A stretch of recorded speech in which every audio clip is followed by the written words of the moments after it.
Chicos, una pregunta. ¿Ustedes saben el número aproximado de estudiantes que se conecta? Son Por como más ahí, de ciento por ahí como treinta 100, 120 y algo, 130. Ah, Son un bueno, poquito más de entonces. 110 más o menos, 120. Ah, perfecto.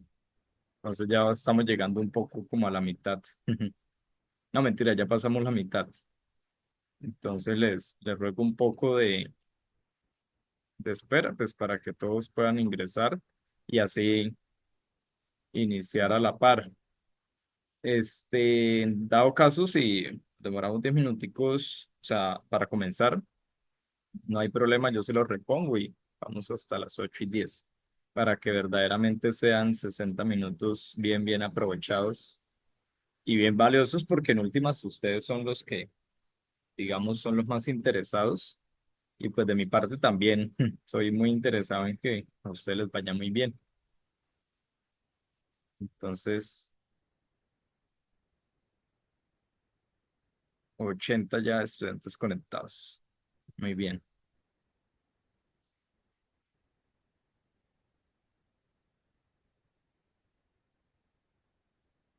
Valerie me dice buenas noches. Hola Valerie, buenas noches. Bien.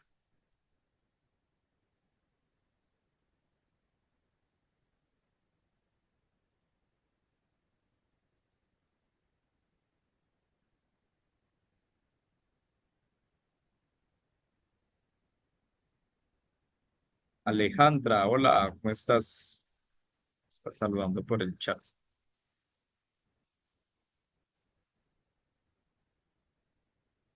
Bueno, ya nos aproximamos a los 90.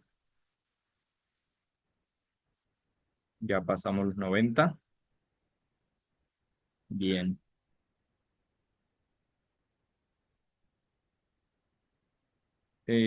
Por acá me dicen buenos días. Bueno, buenas noches. Buenas noches, estudiantes del Castillo. Castillo presente. Bien.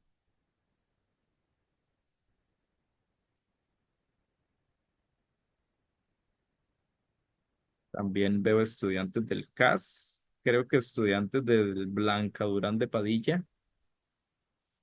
A propósito, la historia de esa señora es interesante, ¿no? De la señora Blanca Durán de Padilla.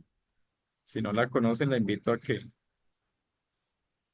echen un buscazo ahí por el navegador y van a encontrar la historia de ella. O si alguien la sabe y la quiere compartir mientras iniciamos, pues lo escuchamos.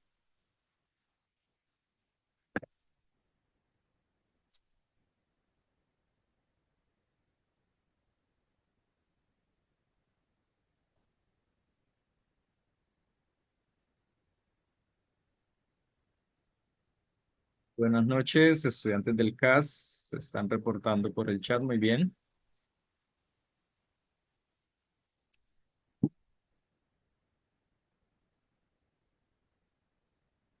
Listo, ya llegamos a los 100 conectados.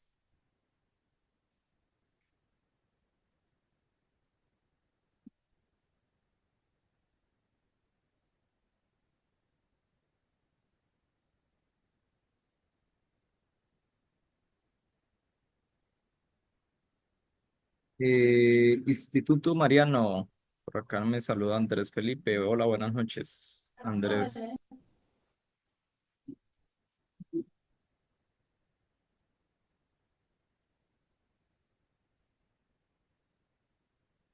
Desde el Castillo nuevamente, buenas noches. Blanca Durán de Padilla, buenas noches a todos. Dice Geraldine. Daniela, hola, profe, hola, Daniela. ¿Cómo vas? Bueno, entonces vamos a empezar a las 7:10. Ya estamos próximos al número que ustedes me dijeron que se conectaban. Entonces, 7:10 con los que estemos. Bien, veo estudiantes de la fortuna también. Bien.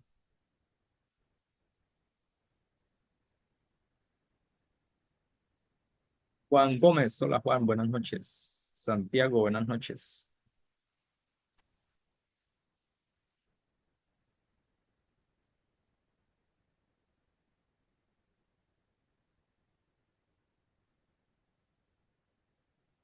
Bien, ahí quedamos en 100.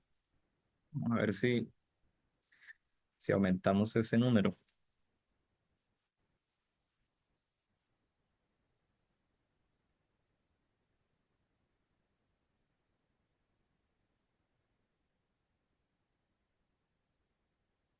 Chicos, si tienen por ahí conocidos, compañeros, amigos que aún no se han conectado y ustedes no lo han visto acá, pues obviamente conectados, les agradezco, les informen, no sé, un mensajito al WhatsApp o por las redes que manejen para que se vayan conectando, que aún están a tiempo, que ya que no hemos comenzado formalmente.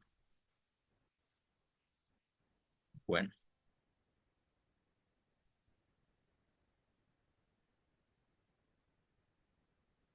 listo, 2 minuticos y arrancamos.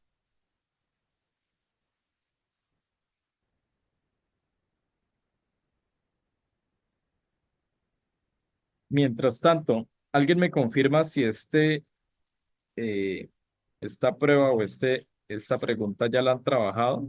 ¿O estamos bien en empezar con ella a trabajarla?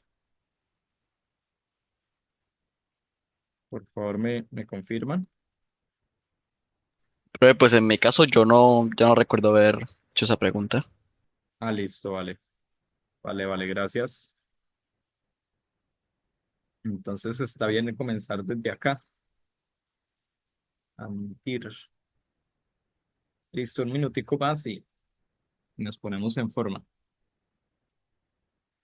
En dado caso, perdón, me parece a mí pues valioso el hecho de que ustedes se conecten después de una jornada, supongo yo, muy larga que han tenido en la mañana, en la tarde, tanto en sus estudios como en sus vidas personales. Sería interesante poder llevar estas jornadas de madrugada, es decir, que nos pudiéramos conectar una horita de 4 de la mañana a 5 de la mañana, pues porque están más descansados, eh, no hay tanta carga y podría también resultar muy provechoso manejar este tipo de encuentros a tan tempranas horas de la mañana. Ustedes me dirán, no, profe, yo prefiero en la noche, no me gusta madrugar, me cuesta levantarme. O algunos dirán que se levantan a esas horas pues para alistarse y irse al colegio. Y eso también es entendible. Listo, chicos, muy buenas noches. Entonces, me presento por este medio.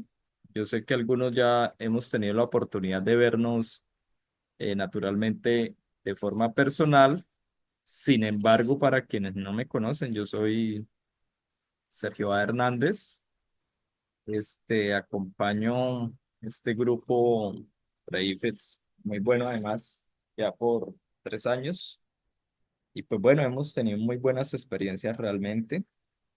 No puedo decir lo contrario y espero que también esto para ustedes sea una grata y muy agradable experiencia. Pues por lo menos en lo que yo les pueda aportar y acompañar con mucho gusto. En algunas ocasiones han habido estudiantes muy, pero muy interesados que me han hecho consultas al interno, bueno, no sé cómo, pero consiguen mi número de celular. En la medida de lo posible, yo pues les contesto, les respondo también. Me interesa que ustedes estén interesados y si ven en mí la oportunidad de aclarar o tener otra perspectiva sobre algo relacionado con las ciencias sociales, pues con mucho gusto. También estoy ahí. No prometo, eso sí, contestar en la brevedad posible porque digamos, soy un enemigo acérrimo de las redes sociales. Entonces, si bien tengo redes sociales, no las manejo solo WhatsApp, pero ya es por necesidad. Si fuera por otra cosa, yo creo que no lo manejaría tampoco. Listo, muy bien. Entonces empezamos con la pregunta número 1. Hagamos lo siguiente, yo la voy a leer y las que vengan a continuación, ustedes de manera muy voluntaria, muy juiciosos y muy atentos, me ayudan con su lectura. Dice, lee con atención los siguientes fragmentos. Cuando una pregunta está diseñada de esta manera, que ya nos empiezan a hablar, bueno, hay fragmentos. Esto nos invita a dos cosas. La primera, a tener en cuenta, este no es, a tener en cuenta la fuente, que es la que ustedes ven referenciada acá al final, ¿sí? Y acá también, por supuesto, hay otra fuente.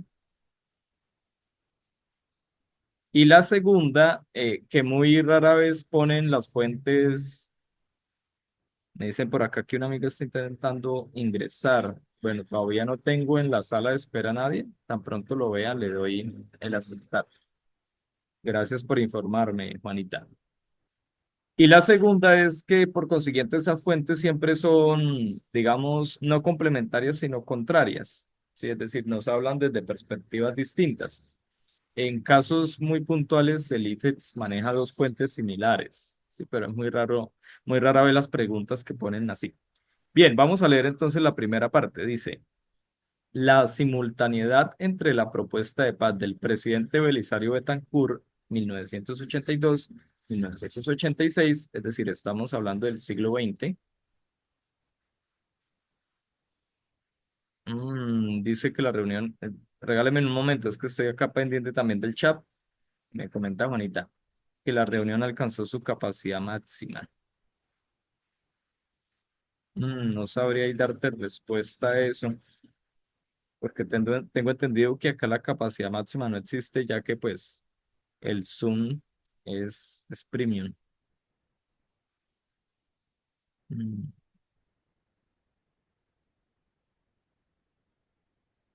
Sí, la capacidad máxima es de 200. Sí, estamos de acuerdo, Adrián.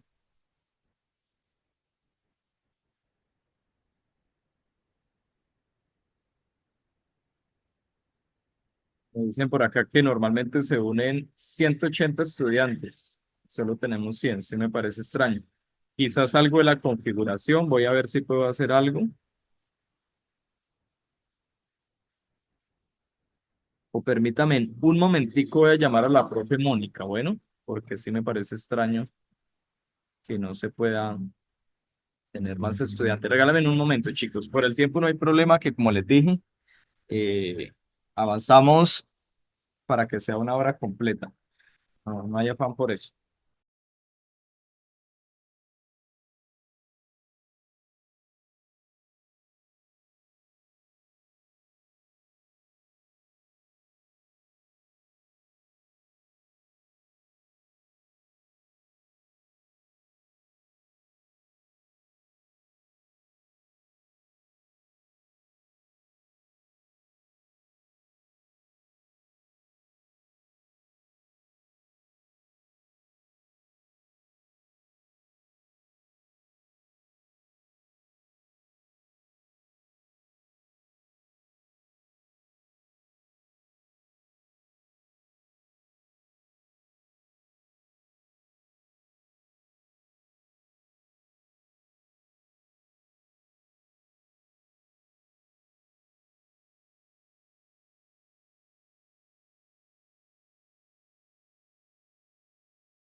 Listo, chicos, ya me comuniqué con la profe, pero veo que ya estamos superando los 100 estudiantes. Entonces yo creo que pues realmente no es por configuración de la plataforma, sino porque no se han conectado. Ya listo, ya está permitiendo. Ya les estoy dando acceso a todos. Regálenme un momento.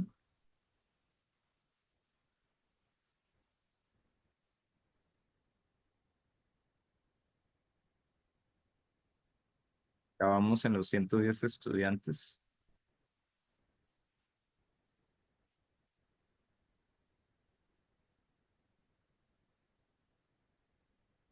Listo.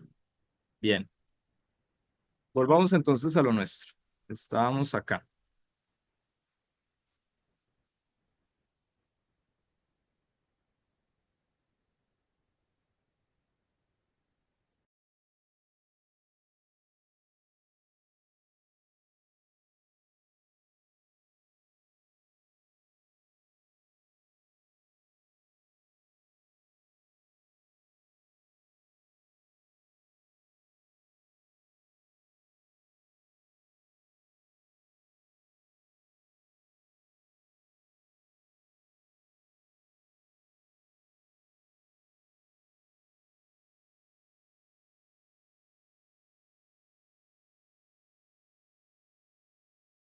Listo, chicos. Hasta capacidad de 500 estudiantes tenemos. Que si la profe no lo había habilitado para ese número, pero ya listo, ya solventada la situación. Bien. Entonces, estábamos en las dos fuentes. Iba acá en esta parte de la fecha, decía yo que era el siglo XX, finales ya del siglo XX. Continúo, y la opción militarista de las FARC llevó a una mayor polarización política y justificó la creación de grupos paramilitares, pues los poderes locales y regionales consideraban que el Estado central los estaba dejando abandonados frente a la amenaza guerrillera. Esta desconfianza por parte de las élites locales y regionales se vio reforzada por el sabotaje y el desafío abierto de algunos sectores del ejército y la policía para apuntalar el origen y expansión de los grupos de autodefensa armada que luego iban a mutar en paramilitares. Bien, entonces acá nos está dando como un contexto de cómo fue que inicialmente, o a raíz de que, perdón, fueron abriéndose paso estos denominados grupos paramilitares, ¿sí? Bien, vamos ahora al segundo fragmento. Dice, este nuevo clima de opinión, marcado ya por la Guerra Fría y por la escisión del bloque comunista, escisión quiere decir desunión o disolución o división, se combinó con el contexto de las transformaciones sociales que estaban viviendo las ciudades colombianas en la década de 1960. Fíjense en ustedes que acá nos enmarca en un contexto nacional, pero en la década del 60 y acá nos habla de la década del 80. Continúo leyendo. Y el mundo rural para configurar un escenario favorable a convertir las guerrillas de autodefensa agraria o los grupos liberales disidentes en ejércitos revolucionarios que buscaban la toma del poder por las armas, es decir, grupos guerrilleros. Entonces, como vemos, acá nos habla del origen de los grupos guerrilleros y acá del origen de los grupos paramilitares. ¿Los dos textos son verosímiles? Claro que sí, por supuesto que sí.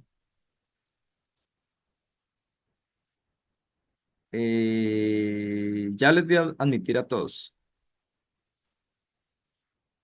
Está listo, ya se están uniendo. Vale, gracias por informarte, por informarme, Dante. Listos. Continuamos. Entonces, estamos en ese contexto, ¿sí? Muchos dirán, bueno, fue justificable el surgimiento de los grupos paramilitares porque el Estado no hacía presencia, porque el Estado dejaba vacíos de poder, porque no llegaba, digamos, con sus instituciones en administrar justicia, en administrar el monopolio de la fuerza, etcétera, etcétera. Entonces eso conllevó a que grupos, también al margen de la ley, pues asumieran las veces del Estado. Y muchas veces eso es lo que escuchamos como justificación para la creación de estos grupos paramilitares, ¿sí? O mejor conocidos también como paraestatales, porque muchas veces, digamos, el quehacer de los paramilitares era lo que las fuerzas legalmente constituidas como el ejército y la policía no podían hacer por términos de derechos humanos, derecho internacional humanitario y dentro de nuestro marco legal, ¿sí? Entonces estos grupos se encargaban de hacer como la parte sucia, si así le queremos llamar, o sea, lo que era ilegal o lo que iba en contra de la ley. Y efectivamente así en muchas regiones actuaban. Listos, vamos ahora a la pregunta. Dice, ¿cuál de los siguientes contextos relaciona mejor la información contenida en ambas fuentes? Insisto en la idea, creación de grupos paramilitares en el primer apartado y creación de grupos guerrilleros en el segundo. Este man es un duro en la investigación del conflicto armado colombiano, se llama Fernán González. Excelente, vale la pena que ustedes lo buscan y lo lean. Este informe Basta Ya es un informe del Centro Nacional de Memoria Histórica, el CNMH por sus siglas.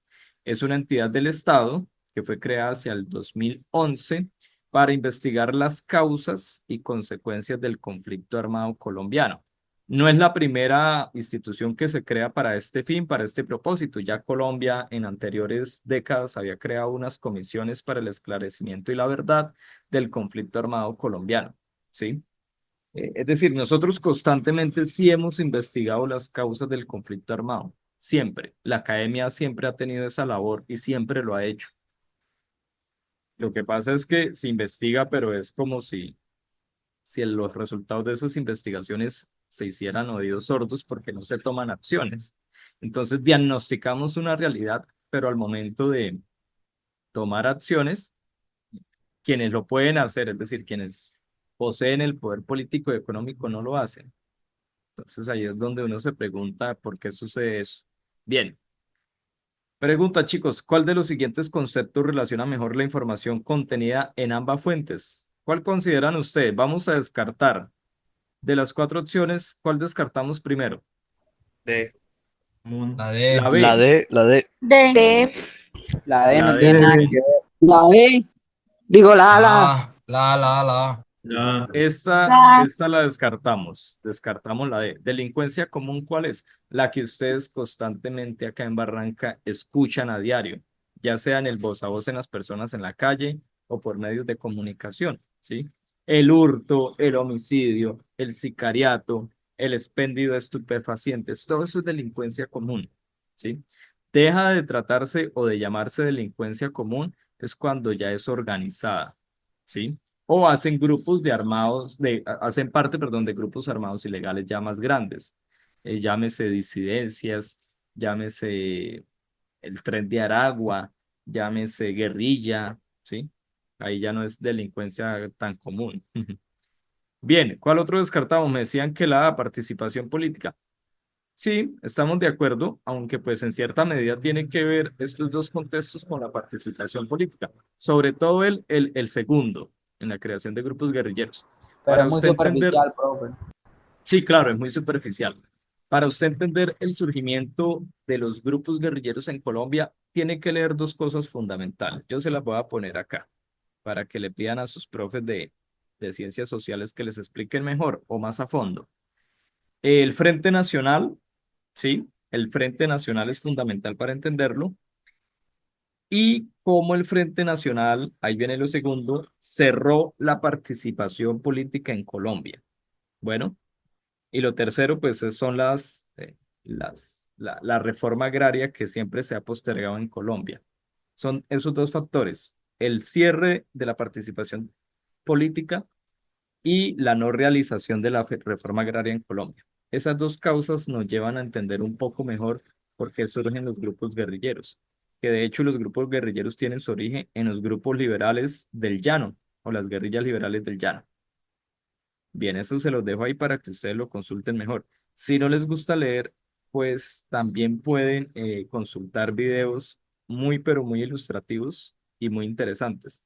Se han hecho muchas grabaciones fílmicas, cortometrajes, documentales sobre eso. O sea, tienen material de dónde elegir para ustedes estudiar ello, ¿sí?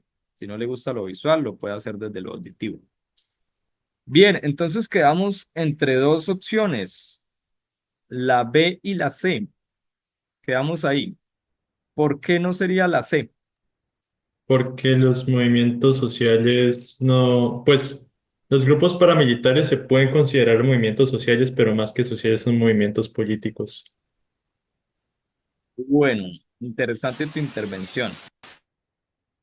¿Alguien más que quiera aportar algo?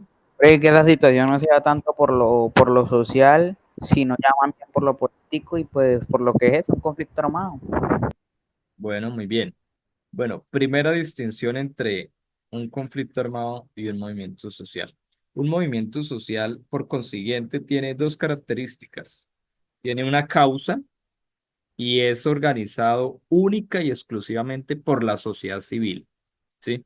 Movimientos sociales que han existido en Colombia, el movimiento sindical, el movimiento estudiantil universitario, eh, el movimiento obrero que hubo incluso acá en Barranca muy fuerte, ¿sí? Sobre todo desde el sindicato de la Unión Sindical Obrera de la USO, y fueron pues característicos porque sus reivindicaciones eran sociales al plano político, pero nunca tomaron las armas, o sea, son movimientos totalmente pacifistas.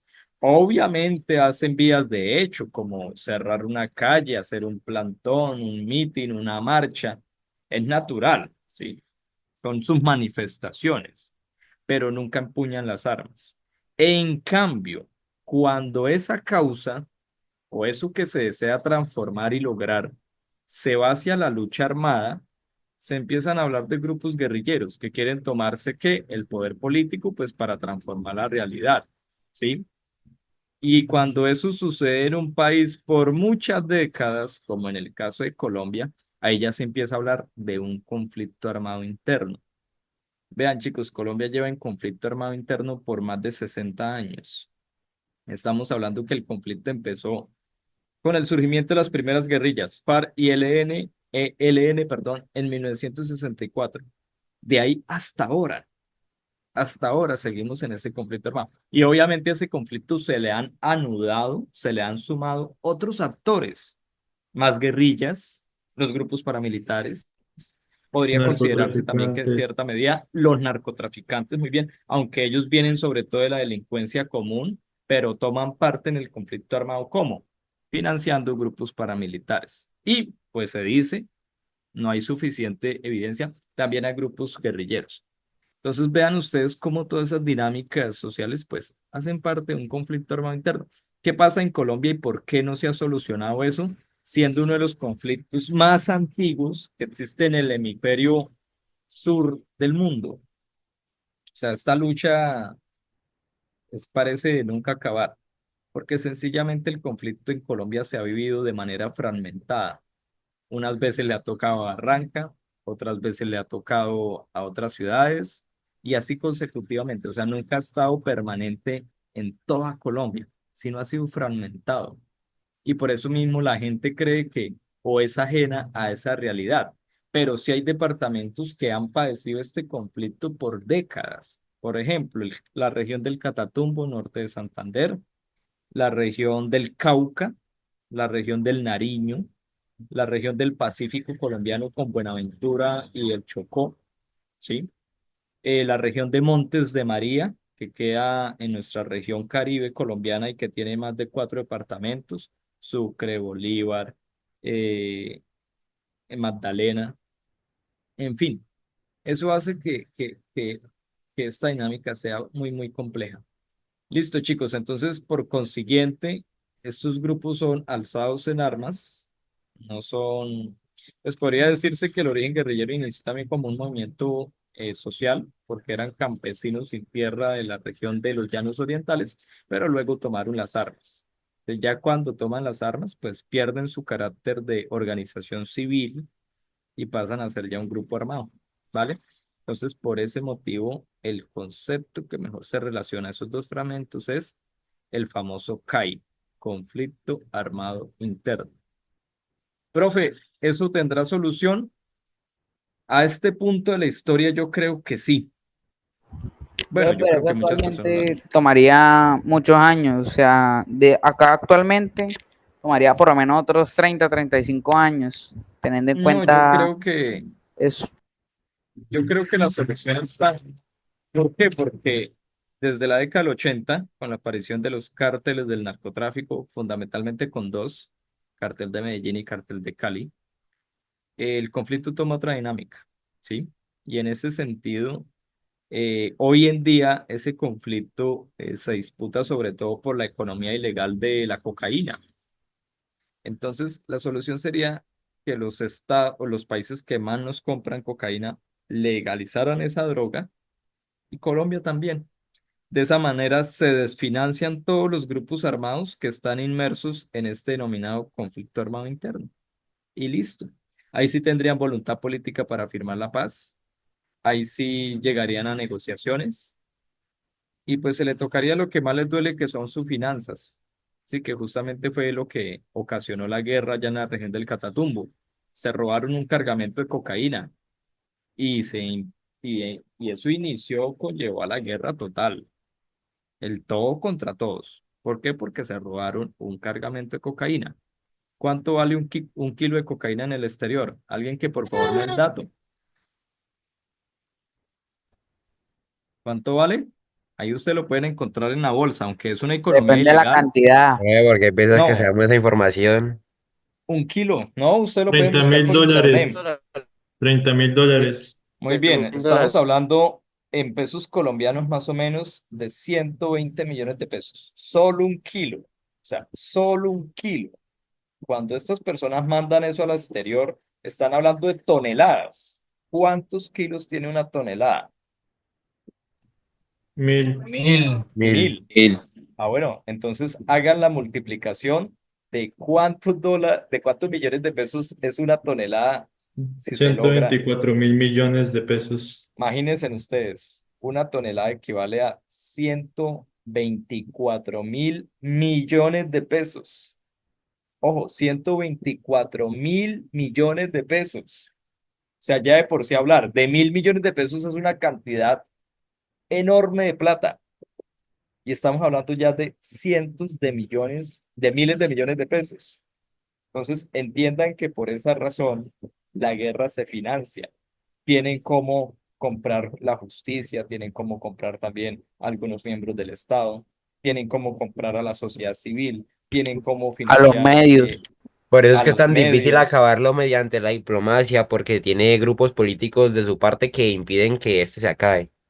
Exactamente, entonces se vuelve muy complejo porque esa plata puede corromper a todo el mundo. Y esa fue la principal enseñanza que nos dejó Pablo Escobar. O sea, compró a todo el mundo, a la rama judicial, a la rama legislativa, a la fuerza pública, ¿sí? Entonces, mientras Plata esa o plomo. economía siga así, eso es muy difícil, eso es muy complicado. Bien.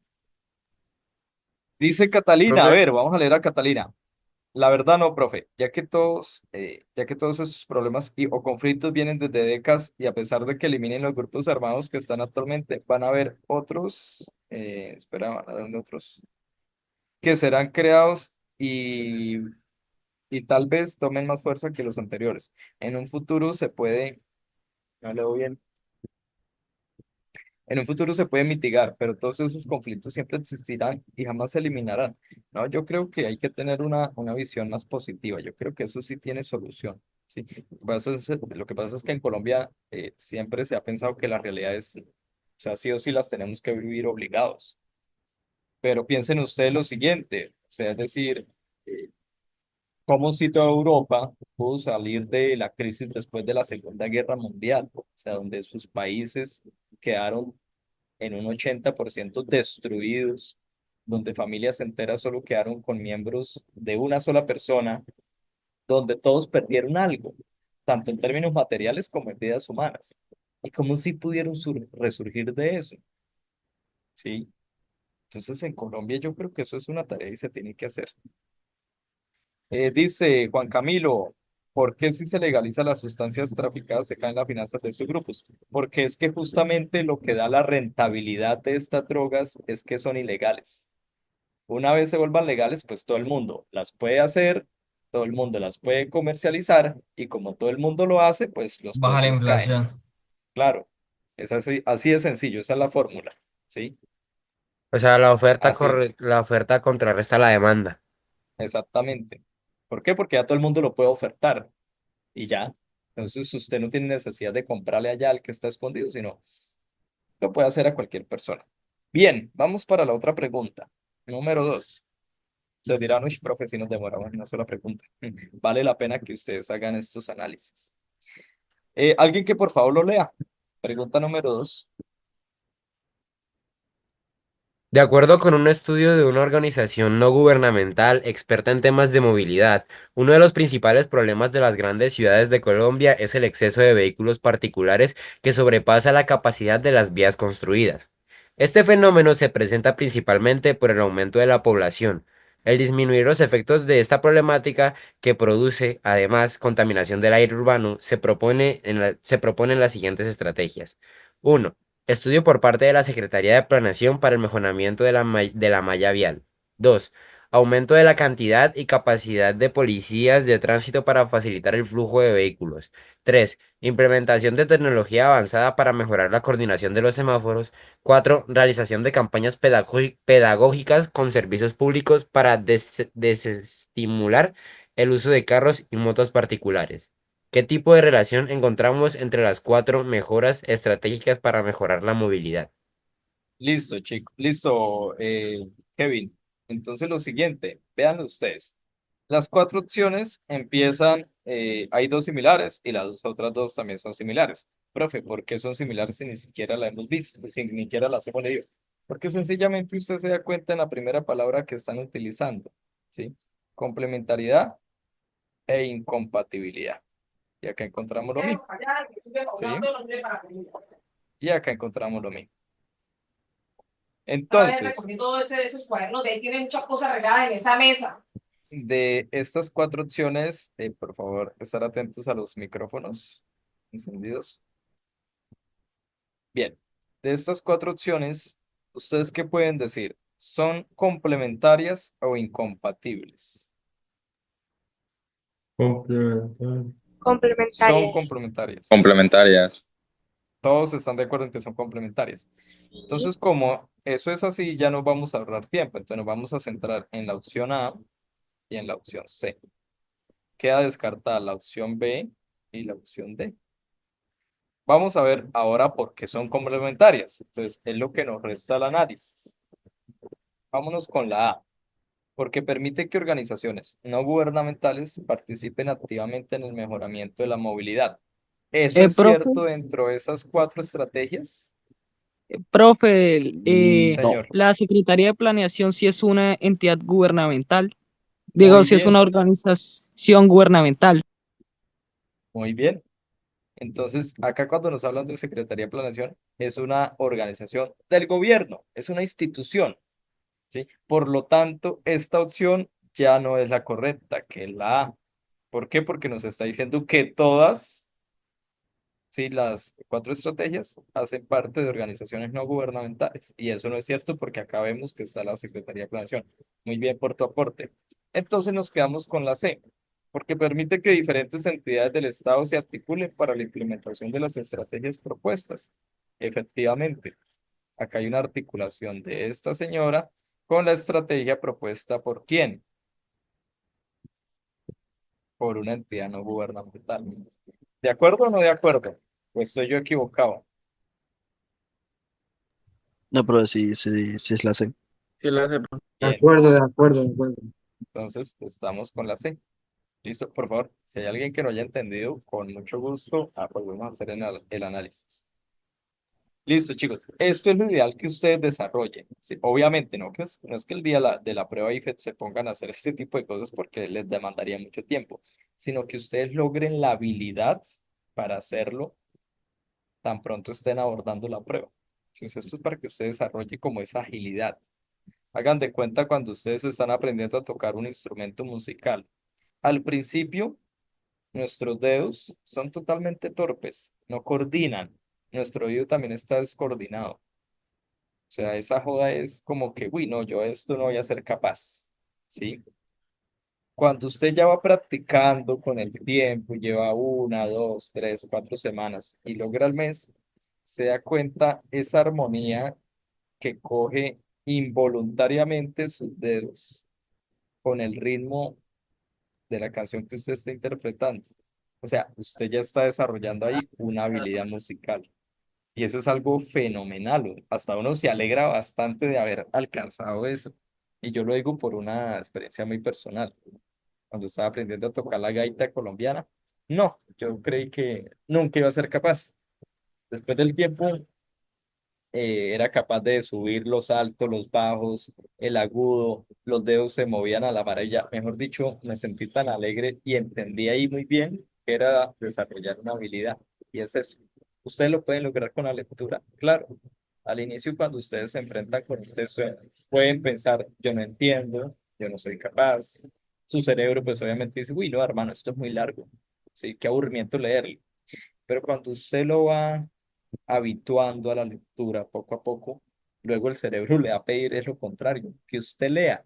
Y el día que usted no lo haga, se va a sentir un poco como que, venga, hoy me faltó hacer algo, ¿sí? Porque, ojo, nosotros somos de habituarnos, nosotros somos de hábitos. Así como usted se habitúa a levantarse a determinada hora en las mañanas, el día que usted no lo hace y no tiene que madrugar, el reloj biológico le funciona. O me van a decir que no. Se levantan a esa hora. ¿Por qué? Porque usted ya está habituado. Entonces, si logramos de acá la prueba, ¿puedo bajar un poquito? Sí, claro que sí. A la 3. Si ustedes le pueden hacer eso, digamos, a su cerebro, pues créame que para el día de la prueba va a estar muy bien. Bien, vamos con la pregunta número 3. ¿Quién me hace el favor de leerla? Esta es muy interesante. Los trabajadores de una empresa de construcción deciden asociarse en un sindicato para defender sus derechos y velar por sus condiciones laborales. En la primera reunión del sindicato quieren revisar el sistema de protección y prevención de accidentes, pues en las últimas semanas se han presentado algunos accidentes en las construcciones. Luego de examinar las circunstancias en las que se presentaron los accidentes, los trabajadores se dieron cuenta de que la empresa no les estaba proporcionando implementos de seguridad adecuados para realizar su trabajo. Ante esta situación, los miembros del sindicato se reunieron con los dueños de la empresa para manifestar su inconformidad y encontrar soluciones al problema. Al respecto, los dueños de la empresa negaron estar dando implementos de seguridad inadecuados y afirmaron que no estaban de acuerdo con que en su empresa los trabajadores estuvieran asociados en un sindicato. Además, les exigieron disolverlos si querían conservar su empleo. En esta Listo, situación, muchísimas de acuerdo gracias. con la Constitución Política de Colombia, los dueños de la empresa. Bien, vean ustedes lo interesante de esta pregunta. Chicos, regálenme por favor un minutico, un minutico, un minutico y acá les dejo las opciones para que ustedes la vayan analizando.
Listo, chicos. Muy bien.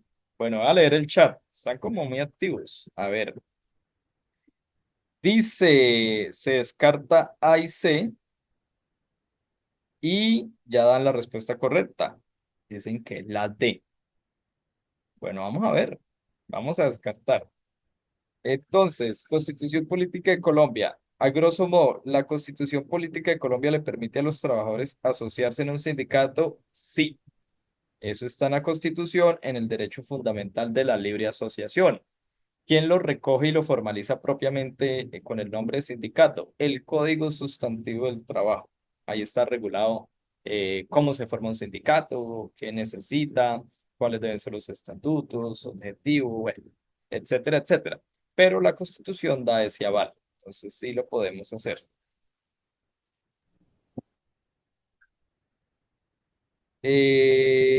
Por acá me dice que más agilidad en las preguntas. Sí, dale, yo les había dicho que les reponía un poco tiempo más porque habíamos iniciado un poco tarde y también tuvimos inconvenientes con lo de la sala, ¿vale? No hay problema por eso. Vamos hasta las 8:20. Listo, no te preocupes. Gracias por el mensaje. Bien, entonces, dicen que la A descartada. Bueno, vamos a ver por qué la descartan. Están ejerciendo su derecho a la legítima defensa al negar que están dando a sus trabajadores implementos de seguridad inadecuados. Aunque eso fuera así, digamos que los trabajadores están mintiendo, si supongamos. Eso no les limita ni les coarta su derecho de asociación sindical. Bueno, entonces, muy bien, esa opción no es. La vamos a rayar con rojo las que no son. Vamos con la C, también me han dicho. Perdón, la D. Están violando el mandato de la Organización Internacional del Trabajo, OIT. ¿Eso existe? Sí, eso existe. Que promueve los derechos y garantías laborales y busca fortalecer el diálogo sobre temas laborales. Bueno, esa respuesta puede ser la correcta. O sea, no la descartemos. Vamos a ver la B. Están violando la ley, pues esta garantiza el derecho a la libre asociación para el desarrollo de las distintas actividades que las personas realizan en sociedad. Esa también me parece muy correcta. Perdón, esta es contradictoria, ¿no? Dicen, están violando la ley, pero luego dice, no, pues sí se garantiza el desarrollo eh, de que las personas se puedan asociar libremente. Entonces no tiene sentido, queda descartada por ser incoherente. C y D, la C, están ejerciendo el legítimo derecho a decidir sobre su empresa, sobre el tipo de implementos que se usan, la clase de actividades que se realizan y los trabajadores que contratan.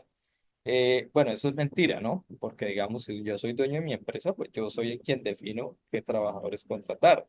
Yo soy quien defino también, sin desconocer la ley, el horario laboral, ¿sí?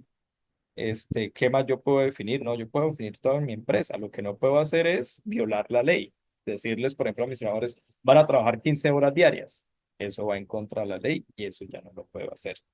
Entonces, obviamente, los trabajadores no se pueden organizar para definir esas cosas. Y de hecho, los implementos que se usan, eso existe una norma, ¿sí? Una norma, no recuerdo muy bien ahorita su nombre, que les indica qué implementos son los adecuados para utilizar conforme a las actividades que realizan en la empresa y preveniendo así accidentes en los trabajadores. Por lo tanto, la opción correcta, ustedes, algunos en el chat ya lo dijeron, si es la D, ¿vale? ¿Esa organización internacional existe? Claro que sí, ustedes la pueden buscar. Colombia la acepta porque pues es una, ¿cómo decirlo? Es un tratado internacional que Colombia lo acepta. Los países son autónomos y soberanos en decidir cuáles tratados internacionales acogen y cuáles no. En el caso de Colombia, hasta donde tengo conocimiento, ha aceptado todos los tratados internacionales. Todos, pero todos son todos. Y curiosamente todos los viola. O sea, ninguno los cumple. Acá aceptamos todo, pero no lo hacemos bien porque queda eso solo escrito en el papel. Listo, chicos. Muy bien. Por favor, si tienen preguntas, inquietudes, con mucho gusto. Bueno, vamos ahora para la pregunta número 4. ¿Alguien que no haya participado y que lo desee hacer? Te agradezco si nos ayuda con la lectura.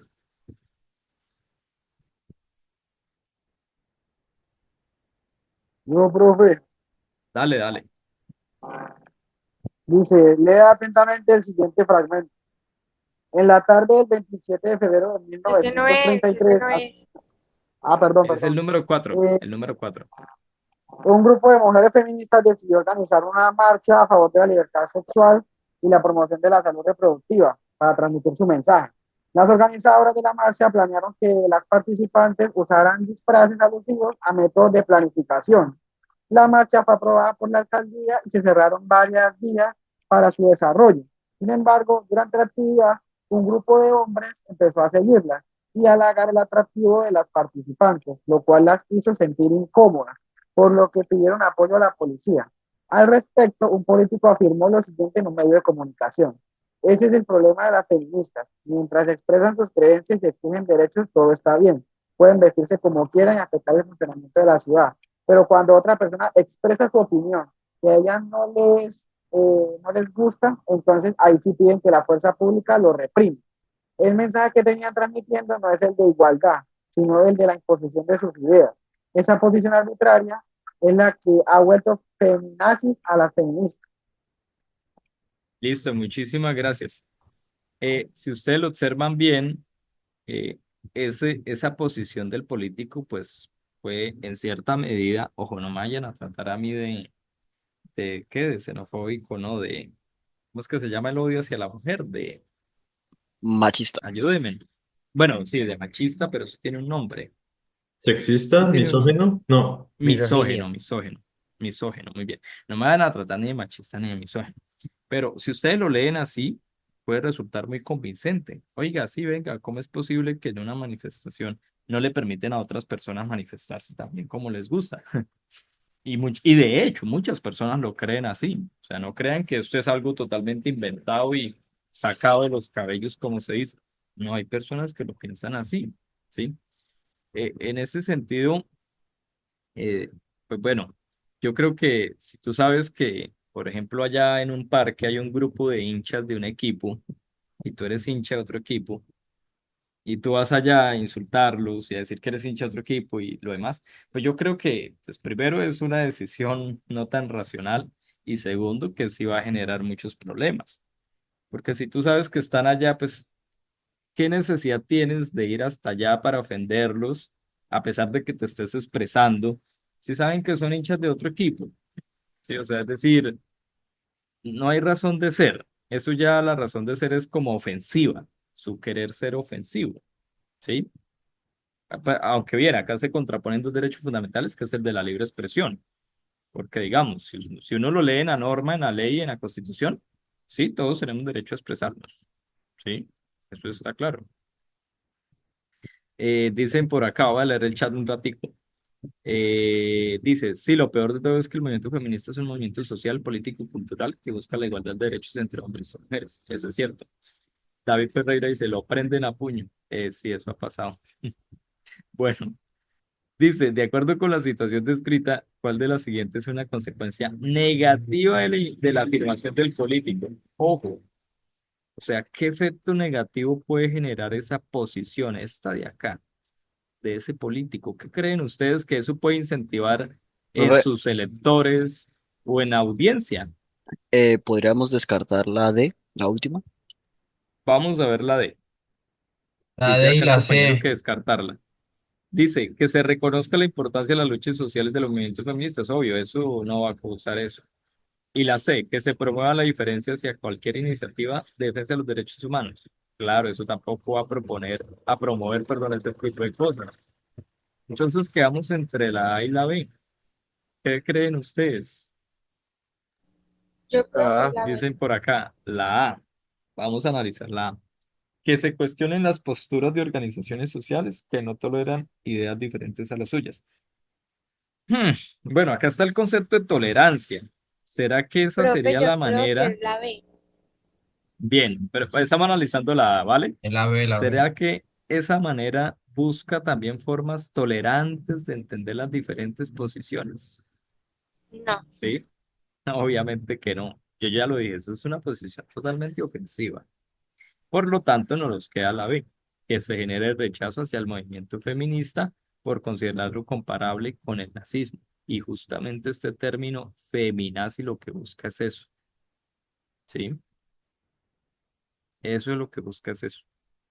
Pues obviamente son contextos totalmente distintos, ¿sí? O sea, no tiene nada que ver las peras con las manzanas, pero se ha acuñado el término y se ha implementado.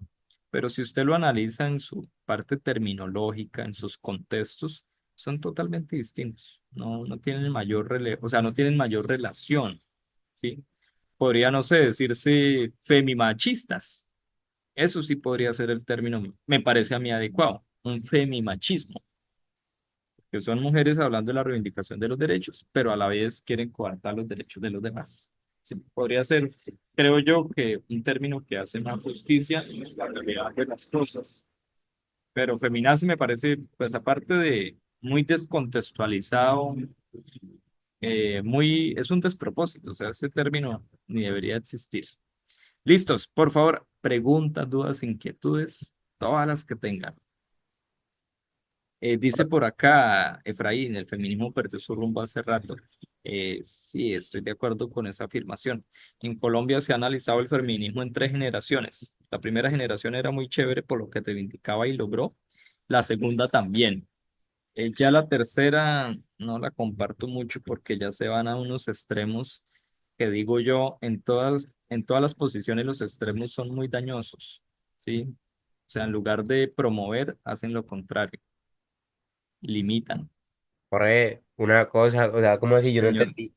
Se supone señor, que ellas estaban en una marcha y que pues como que sí, tenían ropa así muy explícita y los hombres las empezaron a acosar, ¿no? sí, sí, ese es Y, el caso. listo. Entonces, ¿eso no cuenta como acoso sexual? Pues sería acoso callejero. Pues hay uno, No o sea, tanto. es que el problema es muy complejo, porque a ver, si tú estás en tu balcón de tu casa y por al frente de tu casa pasa una marcha, digamos feminista, de mujeres mostrando sus partes íntimas, sus senos, su cola, bueno, o sea, totalmente descubiertas, pues lo más seguro es que a ti se te pase un pensamiento morboso, ¿sí? Pero de ahí a que tú lo verbalices, ay, y haga una expresión, ¿sí? Un piropo, qué sé yo, pues eso ya se tipifica como acoso callejero, porque tú tampoco tienes el derecho de ir a decirle algo a esa mujer que a pesar de que esté andando, digamos, en bola, a ti nadie te da el derecho de decirle algo. Si acaso te daría el derecho de decirle, no venga, ¿por qué no se cubre mejor su cuerpo? Sí, pero eso también se podría tomar, no, pues es mi cuerpo, mi decisión y generar más controversia. Pero eso ya no sería machismo, porque tú también tienes el derecho de que las demás personas no exhiban su cuerpo porque tú estás viendo eso desde tu casa, ¿sí? Y eso incluso se puede considerar como exhibicionismo, que en Colombia es un delito. Si tú sales en bola de tu casa a la calle y la policía te ve, te puede arrestar. Eso es un delito. Eso es de Eso se hecho llama le cobran a uno una multa y no estoy y mal. lo pueden multar, sí. Aparte que es un delito, también es una falta y lo pueden multar por, eso se llama inmoralidad pública, sí. Obvio, si tú vas en una marcha, pues no pasa nada y la policía no se va a poner a detener a 1000 manifestantes porque van de lujos. Ya Más se que no entiende que pase es nada, la... diría que no pueden hacer nada por miedo a Sí, que los pelen. exacto. No, no, y más que eso, pues es la dinámica propia de una marcha, ¿sí? O sea, es decir, es su manera de manifestarse y eso también debe ser válido, ¿sí? O sea, el mundo del derecho es muy complicado. O Pero sea, eso no es un tema como muy controversial, profe. sí, sí, totalmente de acuerdo. Eso es muy controversial. Cuando eso sucede y hay tutelas, recuerden ustedes, la tutela es lo que busca defender los derechos fundamentales. Se llama ver la proporcionalidad de los derechos. Entonces, en determinado momento, ¿cuál derecho pesa más que otro? A pesar de que todos los derechos son importantes y son iguales, pero dependiendo del contexto, hay derechos que pesan más que otros. Porque volvamos al caso, va la marcha y personas desnudas y yo estoy en el balcón de mi casa, pero aparte de eso estoy acompañado de mi hijo que tiene apenas 7 años y él está observando eso en la calle. Entonces, ¿en dónde quedan los derechos de ese menor de edad? ¿Sí? O sea, eso es muy complicado. Dejémoslo hasta ahí. Bien, pregunta número 5. Mis amigos los antropólogos. Bueno, ¿quién lo desea leer? Le agradezco a alguien que por favor lo lea. Pregunta número 5. Un grupo de antropólogos publicó una investigación sobre el estado de las lenguas propias de los pueblos indígenas en el departamento del Baupés. En la investigación señalan que por factores como la pérdida de la tradición oral intergeneracional, el predominio del español por parte de algunos grupos étnicos y los procesos de migración del campo a la ciudad, en los últimos años han desaparecido por completo tres de estas lenguas y hay otras más en riesgo de perderse. El gobierno, al respecto, ha expresado su preocupación por esta situación y se ha comprometido a tomar medidas que garanticen la protección y la preservación de la tradición oral de los pueblos indígenas. ¿Cuál de las siguientes medidas del gobierno es más adecuada para proteger las lenguas propias de los indígenas del Baupés? Interesante pregunta y también muy compleja, demasiado. Pero bueno, vamos a ver qué opciones nos dan. ¿Cuál de las cuatro opciones ustedes descartarían? O sea, que no tiene mayor relación ni puede contestar lo que se está preguntando. Ve. La Yo B. creo que Ah, la A porque dice que un solo idioma sí que se perderían más lenguas de las que se buscaría preservar. Bueno, Pero se yo habla estoy de de los acuerdo grupos con ustedes. indígenas. Entonces yo creo que la B primero, ¿no? Ah, bueno, sí, es muy buena tu lectura. Entonces dice la B, evitar la enseñanza de otros idiomas, como el inglés, en las instituciones educativas para que los estudiantes solo hablen su lengua nativa y el español. Pero esa podría ser, ¿no? ¿Por qué no? Porque tal vez los estaríamos encarcelando en solo aprender dos idiomas y listo. Ojo, no, pero ojo con la pregunta. ¿El gobierno qué podría hacer para proteger las lenguas propias de los indígenas? La ¿Sí? O D. sea, Profe, yo más la allá de D. las consecuencias. Vamos a descartar primero. Yo quiero que me descarten porque eso los invito a ustedes a pensar. Profe, yo no creo que el gobierno, pues, sería una opción, pero no creo que sería, el gobierno se complicaría mucho estableciendo una cátedra universitaria sobre la importancia de preservar el patrimonio inmaterial, cultural y oral del país. Y de todas formas, eso no garantiza que, como tal, los indígenas, pues, hagan uso de su lengua nativa. Muy bien. Les boto un dato. Allá arriba en el Caribe colombiano hay un departamento que se llama La Guajira, que de hecho es el departamento con más desierto en Colombia, ¿cierto? ¿Y qué pasa con ese departamento? En su capital, Riohacha, existe la Universidad Pública de La Guajira, pero hay un requisito bastante interesante para usted ingresar a esa universidad pública. Y usted podría decir, uy, profe, o sea que si yo no sé, entonces me están limitando mi derecho a la educación, no me están reconociendo ese derecho y es una universidad pública. Pues, queridos compañeros, un requisito para poder ingresar a la Universidad de La Guajira es que usted sepa hablar el dialecto de los indígenas guayú, que se llama el guayunaiki. Si usted no sabe hablar el guayunaiki, pues lo siento mucho, usted no puede ingresar a esta universidad. Profe, es pública, pero entonces ahí ya no queda tan pública. Es un requisito para preservar justamente este dialecto de la mayor población indígena que existe en Colombia, que son los guayú. Bien, la A se descarta, obviamente, esa no va, ¿sí? Es decir, eso no tiene sentido. Bien, vamos a ver la C. Establecer una cátedra universitaria sobre la importancia de preservar el patrimonio material, cultural y oral del país. Podría ser y resultaría ser interesante. Vamos a dejarla ahí. Vamos a ver la D. Promover el uso de las lenguas propias en algunas clases para que los estudiantes aprendan tanto su lengua nativa como el español. Pues creo yo que puede ser lo más sensato, ¿no creen ustedes? Porque sí o sí esa población se tiene que comunicar con personas que no hacen parte de su comunidad. Y si no saben español, entonces, ¿cómo lo van a hacer? ¿Sí? Eso es una cosa que se tiene que ver. Porque, es más, si deciden salir de su comunidad e ir a otros lugares, o sea, dirigirse hacia los llanos o irse para el Valle del Cauca, bueno, qué sé yo, me estoy inventando, pero no saben hablar el español. ¿Mm? Y de hecho, es el idioma oficial de Colombia, sin desconocer que existen más de 67 dialectos en Colombia. Vean ustedes la riqueza inmaterial que tenemos. Pero ni siquiera yo sé una lengua nativa de acá de Colombia. O sea, eso sí es algo muy lamentable. Entonces, esa podría ser. Vamos a ver la B. Evitar la enseñanza de otros idiomas como el inglés en las instituciones educativas para que los estudiantes solo hablen su lengua nativa y el español. Pues es que acá no nos está diciendo que el inglés, por su enseñanza misma, se está olvidando el idioma de estos indígenas. Entonces no tiene relación alguna, ¿sí? Queda entre la C y Es la como D. muy ¿Cuál es? radical, ¿no? Profe, yo Claro, es creo muy que la D. radical. Como la Bien. Entonces, ¿cuál consideran ustedes más sensata? Es decir, más realizable, más acorde con todo un contexto La entre D. la C y la la D. La D, D. la D, la D. La Bien, D. perfecto. La La de D es la que es. Bien, Porque es están. que la C puede ser, por ejemplo, digamos, usted hace una presentación de por qué no se debería olvidar esa lengua que tin, que tan, pero eso pues no le puede llegar a todo el mundo. En cambio, si usted promueve el uso en pues todas las comunidades educativas que pues se dedican a educar a los niños indígenas, creo que primero pues se conserva mejor, porque no solo es su lengua natal, sino que también se les está enseñando y segundo que se les promueve, o sea que también van a poder practicar no solo con sus familias, sino también con sus amigos o sus profesores y eso hace pues que mejoren su uso y se mantenga. Muy bien.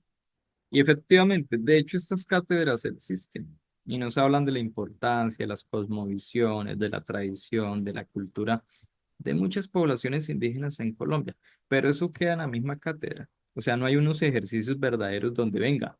Vamos a aprender la cosmovisión que ellos tienen, por ejemplo, de vivir en sociedad, por ejemplo, de los saberes ancestrales en la medicina, por ejemplo, de sus dialectos, ¿sí?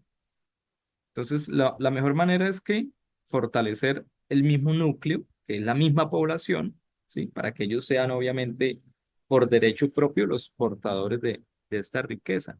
Y así luego ellos lo puedan expandir a otras poblaciones más. Eso sería lo más justo. Vale, muy bien. De hecho, acá en Barranca hay la otra yo hice un escrito sobre eso, de una población por allá que viene del Pacífico chocuano, y llegaron acá y están en una vereda, no es de Barranca, es vecina de Barranca, creo que de Puerto Parra, de Sabana de Toro, no me acuerdo muy bien, yo ese escrito lo tengo por ahí, olvidado, porque hace años lo hice. Y es muy, muy particular eso, o sea, prácticamente usted puede ir acá al Valle del Cauca sin ir al Valle del Cauca. Profe, ¿cómo es posible eso? Pues vaya y conozca esa población que viene, perdón, no el Valle del Cauca, sino el Chocó. Usted puede conocer la cultura pacífica colombiana estando acá en Barranca, solo es que vaya hacia ese corregimiento y pues tenga contacto con ellos.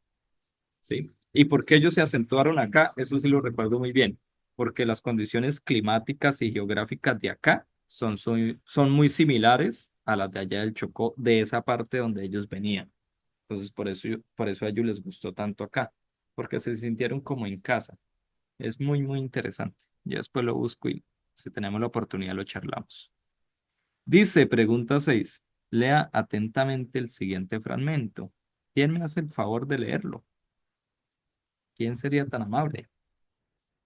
En la tarde del 27 de febrero de 1933, hace ya 75 años, las llamas devoraron el edificio de Reichstag en un oscuro preludio de la definitiva toma del poder por parte del régimen nazi.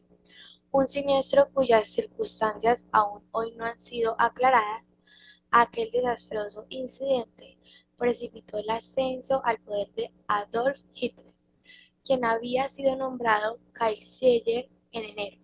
Si bien todavía hoy sigue sin estar clara la autoría que por parte suele atribuir la excomunista holandés Marinus van der Lubbe. Sin embargo, muchos se resisten a creer que el devastador incendio fuera obra de una sola persona. Lo que a nadie se le escapa es que el episodio le sirvió a Hitler de pretexto para acusarla a los comunistas del incendio, pedir mayor poder al presidente del Reich, Paul, y derogar las garantías constitucionales.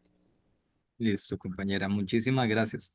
Esto obviamente es alemán. Léelo como suena. Puedes decir Paul von Heldenborg. Sí, como suena. No pasa nada acá. Por lo menos yo no sé alemán tampoco. Bien, Esa es la noche de la los fuente es cuchillos, esta. ¿verdad? Sí. La fuente es esta, Reacción Internacional, me imagino que es un diario de prensa, sí lo es. el país de España, ¿no? Uno de los diarios pues más leídos en ese país y en el mundo también, como decir la BBC de Londres o decir el New York Times de Nueva York. Bien, vean ustedes lo siguiente. Primera pregunta, ¿qué quiere decir preludio? Como la antesala a algo. O Muy sea, bien, lo que pasó como antes. muy bien, como el inicio, ¿cierto? El inicio antes de que se desencadenaran otros hechos. Y si ustedes se fijan muy bien, el uso de ese sin embargo quiere decir, venga, esto pasó, pero hay algo totalmente distinto a lo que ya veníamos hablando desde el comienzo de la cita, ¿cierto? Esa es la función del sin embargo. Luego, entonces usted también le tiene que dar significado a eso dentro del universo del texto. ¿Sí? Si usted lo deja pasar así porque sí, pues tenemos que fortalecer más esa lectura. Vean la pregunta está un poco extensa. Dice, una persona que ha leído este fragmento ha inferido, ¿qué quiere decir una inferencia? Que a partir de una información dada, usted supone otro tipo de hechos, ¿sí? ¿Cuáles son las inferencias que usted hace de pequeño? Su mamá le dice, no toque la plancha que se va a quemar, y usted va y la toca, y se quemó. ¿Cuál es su inferencia más adelante? Que usted no puede volver a tocar la plancha caliente porque se va a quemar, porque va a sentir dolor en sus dedos. ¿Sí? El ser humano es una construcción constante de inferencias. Usted todos los días las hace, totalmente. Acá, cuando usted sale del colegio, usted siempre infiere que se va de su colegio a su casa e infiere que allá va a estar su casa. Si usted fuera totalmente escéptico, como los filósofos antiguos, usted saldría de su colegio y diría, pero ¿para qué me voy a mi casa? ¿Será que mi casa existe aún? ¿Será que no se destruyó? ¿Qué tal que llegue a mi casa y no exista? Entonces, usted es una construcción constante de inferencias. Usted da por hecho las cosas a partir de una información dada. Eso es una inferencia. Una persona que ha leído este fragmento ha inferido que el partido nazi utilizó diferentes estrategias para desequilibrar la balanza política y así tomar el poder del gobierno alemán. Al respecto, es posible afirmar que la inferencia hecha por esta persona no se puede deducir de la información presentada porque, ojo con eso, con esta información dada, ¿usted sí podría llegar a esa inferencia? ¿Sí o no? ¿Qué dicen ustedes?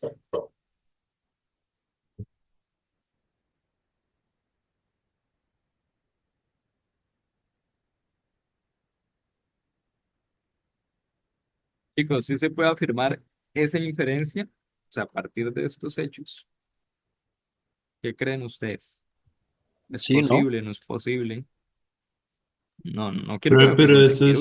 eso fue en 1933. Ah, no, pero sí, el partido nazi fue desde 1930. Sí, no, la fuente es verídica. Y de hecho, mire, lo dice el país de España. O sea, es decir, no es algo inventado. No, es verídico.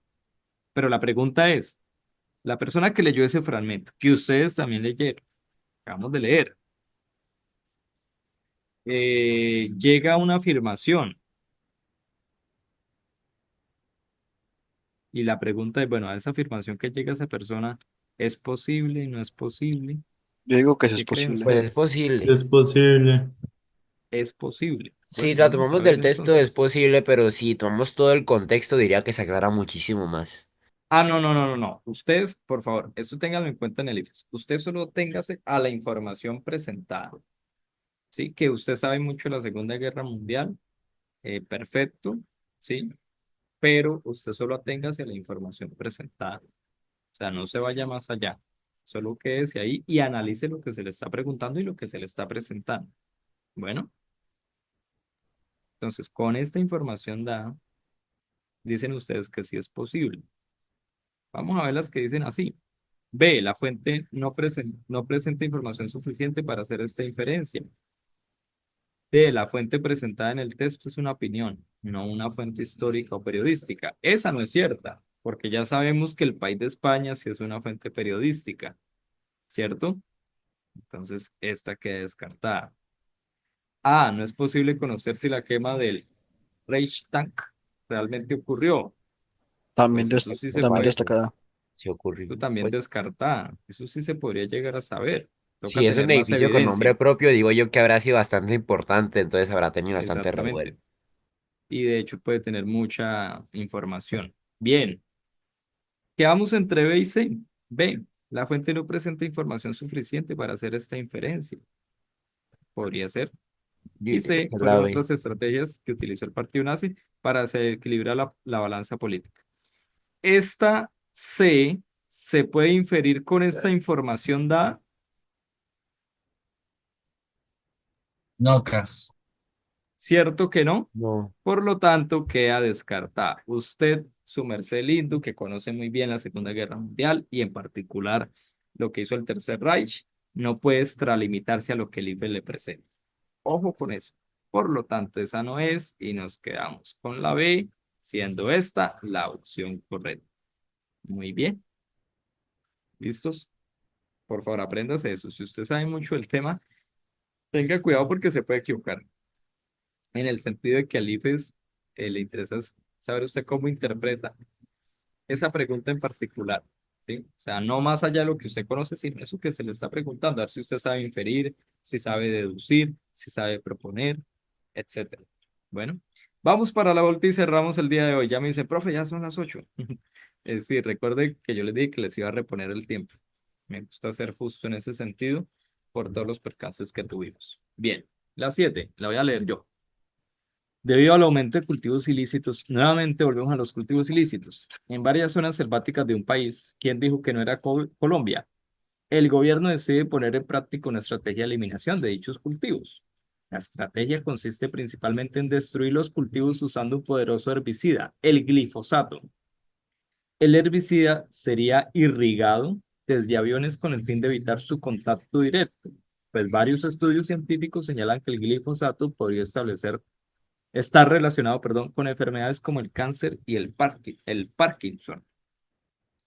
Otra ventaja de hacer uso de los aviones es que desde el aire se puede monitorear los cultivos en el territorio nacional. Eso es cierto, usted desde el aire, perdón, ve todas esas montañas y montañas llenas de pura cocaína. Esa mata crece como maleza. Dice, pregunta, a mí me gusta cuando el IFES pone eso, efecto no deseado, porque es como, venga, piense lo contrario. O piense lo que no se ha pensado, ¿sí? Esas son las invitaciones del efecto no deseado. Un efecto no deseado de la estrategia del gobierno es que, ¿qué consideran ustedes? O sea, algo que ellos no hayan contemplado con esta acción de irrigar los cultivos de cocaína con glifosato. Vamos a Salud. descartar, Descartar. descartemos. A ver, ¿cuál descartamos? La La C. La A. El precio de los productos derivados de los cultivos ilícitos aumenta debido a su erradicación. Podría ser. La C. El problema de los cultivos ilícitos se agudice y se traslade a otras zonas del país. Eh, pues también podría ser. Yo les hago caso. Quedamos entonces con B y D. La B. El glifosato sea usado como un químico que erradique cultivos socialmente indeseables. Pues ese es el propósito. O sea, es decir, eso es lo que se quiere. Acabar un cultivo ilícito indeseado. ¿Cuál es? La mata de coca. Luego, entonces, esa opción tampoco puede ser. Esta no. Bueno, quedamos con la D. El glifosato causa un grave impacto en la salud de los habitantes de las zonas de cultivo. Chicos, ¿eso es pensado acá? Claro. Luego, entonces, ese no es el efecto deseado, no deseado. ¿Sí? Porque acá el mismo caso nos lo está diciendo, que hay estudios que comprueban que da cáncer y que da Parkinson. Luego, entonces, la D tampoco puede ser. Entonces, por lo tanto, las opciones están entre la A y la C. Ojo con eso. ¿Cuál sería ese efecto no deseado? Ya dijimos que ni la B ni la D es. Quedamos entre A y C. Todos dicen que el precio de los ¿Por qué la productos D no derivados de puede los... ser? ¿Perdón? ¿Por qué la D no puede ser? Porque eso sí está contemplado entre el caso. Porque mira que ahí dice que el glifosato causa Parkinson y cáncer. Entonces, si tú vas y riegas eso en un campo donde sabes que hay campesinos, pues lo más seguro es que les dé Parkinson y cáncer. ¿sí? Y ahí el caso lo está diciendo. Bien, entonces, ¿qué dicen ustedes? La A, que el precio de los productos derivados de los cultivos ilícitos aumente debido a su erradicación. Sí, esa definitivamente es. O sea, es decir, que por estar erradicándolos tanto, el precio se dispare, que se vuelva más rentable su cultivo y por tanto más personas dispuestas a hacerlas en otros lugares. Eso es lo que siempre ha pasado. Ya para cerrar, esa D, justamente por eso fue que se interpuso una acción de tutela y por eso se dejó de erradicar en Colombia la cocaína utilizando este método. En Colombia ya no se puede erradicar cocaína rociando los campos con glifosato porque hubo muchos campesinos que se les afectó su salud de manera muy, muy deplorable. Listo, chicos, muy bien. Si tienen preguntas, dudas frente a esta pregunta, con gusto las atiendo.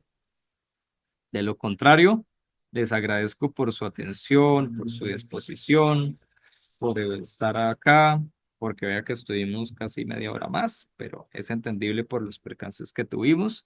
Espero que nos veamos presencialmente el próximo fin de semana y nada, que estén muy bien. Buena semana y bendecida semana también. Se cuidan y que descansen en la noche de hoy. Hasta luego, Chao. profesor. Buenas Chao, noches. profe, Dios me lo bendiga. Gracias, Chao, profe, igualmente. Nospirin Junior. Chao, Chao, gracias. Nospirin. Chao, Chao. profesor Alvin. Profe. Chao, que estén muy Chao, bien. profe, que Dios me lo bendiga. Igualmente, gracias. Chao. Chao a todos. Feliz noche, que descansen.